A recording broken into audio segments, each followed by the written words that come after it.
Salah satu permainan zaman dulu anak Indonesia yang sangat populer adalah layangan.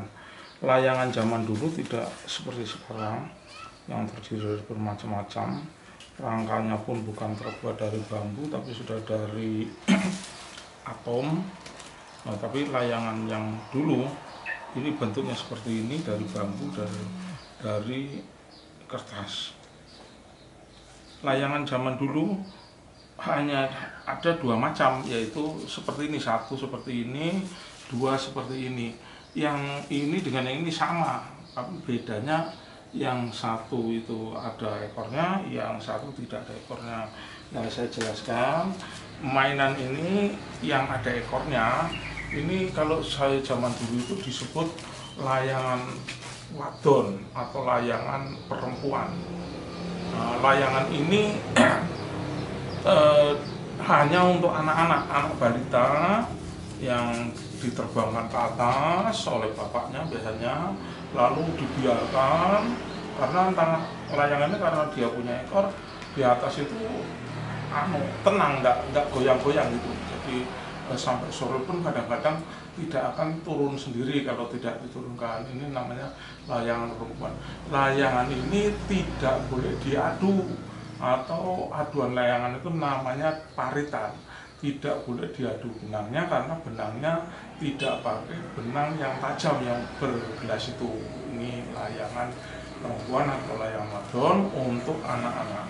Ini biasanya hanya dimainkan oleh anak-anak, yang dimainkan oleh orang tua. Yang ini layangan yang ini namanya layangan lanang. Lanang itu bahasanya itu laki-laki. Layangan ini khusus untuk diadu, gerakannya lincah, tergantung pada yang memainkan juga. Dan layangan ini gunanya untuk diadu itu artinya layangannya diterbangkan, kemudian yang diadu itu benang untuk benang untuk bermain layangan. Supaya bisa diadu itu benangnya itu harus di gelas, diberi gelasan. Jadi benangnya itu dilapisi dengan ramuan yang dibuat agar benang itu menjadi tajam. Kalau bertemu dengan benang yang lain maka akan terjadi gesekan, dan karena tajamnya itu, gesekan itu benang yang satu bisa putus. Nah, pengalaman saya ini yang saya mainkan itu waktu saya berumur kurang lebih waktu SMP, kurang lebih tahun 70-an. Ini gelasan itu kadang-kadang dibuat sangat rahasia, tiap orang punya resep sendiri-sendiri. Kalau saya dulu membuat gelasan dengan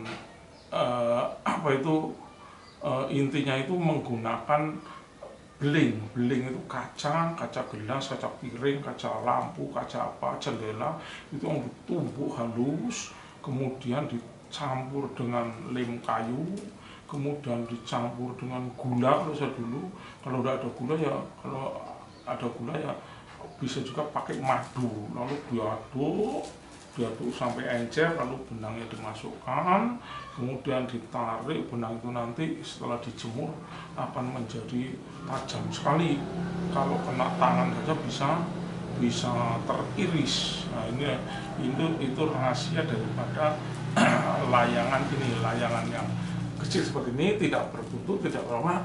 Ini layangan khusus untuk diadu di lapangan.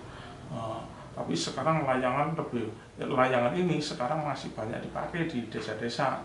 Tapi kalau sudah di kota, itu layangan sudah berubah, bentuknya lain, rangkanya itu bukan bambu lagi, tapi sudah pakai fiberglass. Kemudian harganya juga mahal, besar-besar. Tapi layangan ini walaupun sudah bentuknya seperti ini, tetap populer di daerah-daerah pedesaan seperti yang tempat tinggal saya. Itu kira-kira permainan layangan yang pernah saya alami. Ini sejak zaman dulu ada di Indonesia, dan ini adalah permainan jadul zaman dulu anak-anak Indonesia. Sekian, makasih.